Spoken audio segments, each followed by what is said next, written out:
vaya semana para los mercados globales. De verdad que se sintió como una tormenta perfecta. Y no fue una sola cosa, ¿eh? Fue como una colisión de diferentes fuerzas que de repente sacudió a los inversionistas en todo el mundo. Así que vamos a desglosar qué fue lo que pasó y, lo que es más importante, por qué nos debería interesar.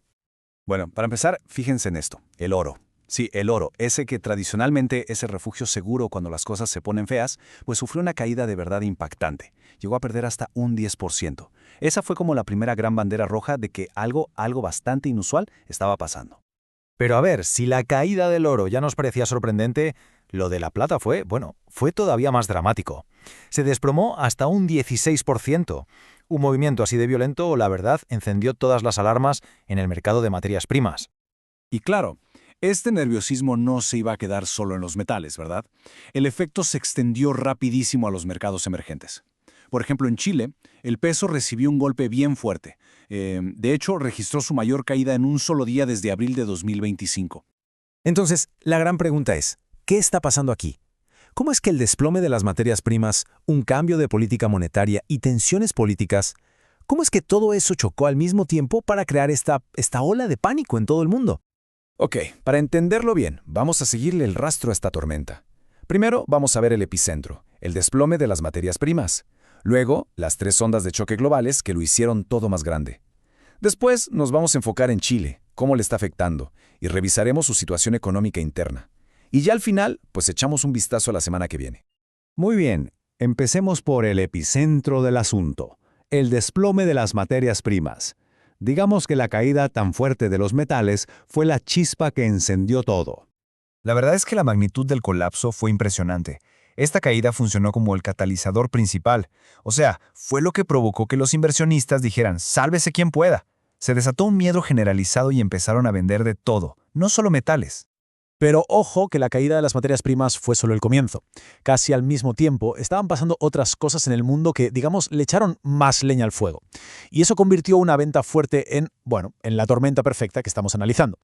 Hablemos de la primera onda de choque, lo que ya se conoce como el efecto Walsh. ¿Qué pasó? Pues que nominaron a Kevin Walsh como el próximo jefe de la Reserva Federal de Estados Unidos, el Banco Central. Y esto, de la noche a la mañana, cambió todas las expectativas.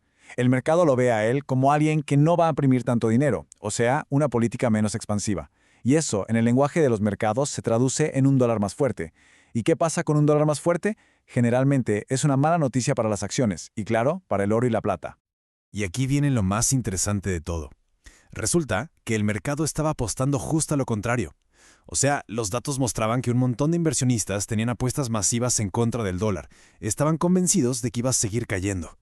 Así que, claro, cuando salió la noticia de Walsh, pues los tomó a todos por sorpresa.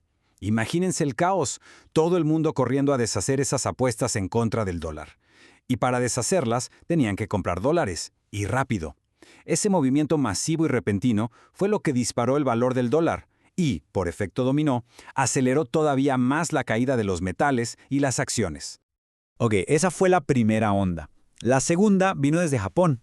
Unos comentarios de la primera ministra, Sanae Takaichi, básicamente dieron a entender al mercado que el gobierno no iba a meter mano para fortalecer su moneda, el yen. El resultado, la gente empezó a vender yenes y eso añadió más nerviosismo y volatilidad a todo el panorama global. Y para rematar, la tercera onda de choque, la incertidumbre política. Por un lado, en Estados Unidos, el gobierno entró en un cierre parcial, que es como echarle más ruido a un ambiente que ya estaba súper frágil. Y mientras tanto, en Japón, se encaminaban a unas elecciones anticipadas, lo que siempre genera dudas sobre qué va a pasar con la economía del país.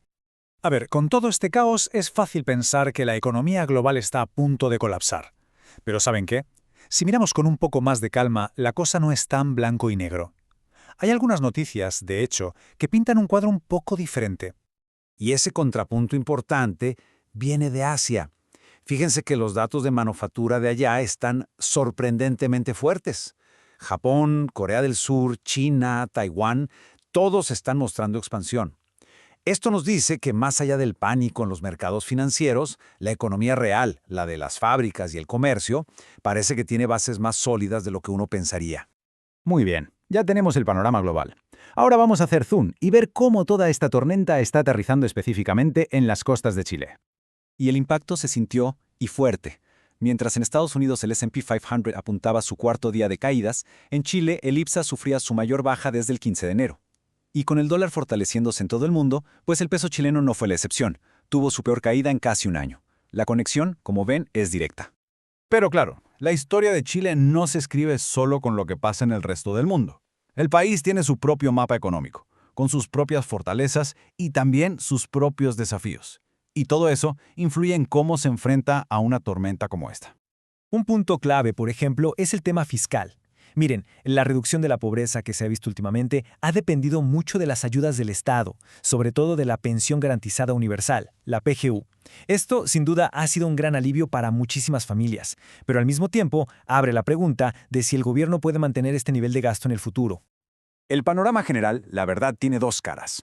Por un lado, hay cosas buenas. La actividad económica, medida por el IMASEC, creció un 1.7%.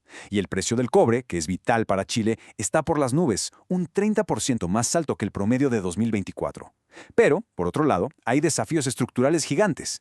Por ejemplo, el envejecimiento de la población, que va a presionar muchísimo las finanzas públicas, y toda la situación del sistema de ISAPRES.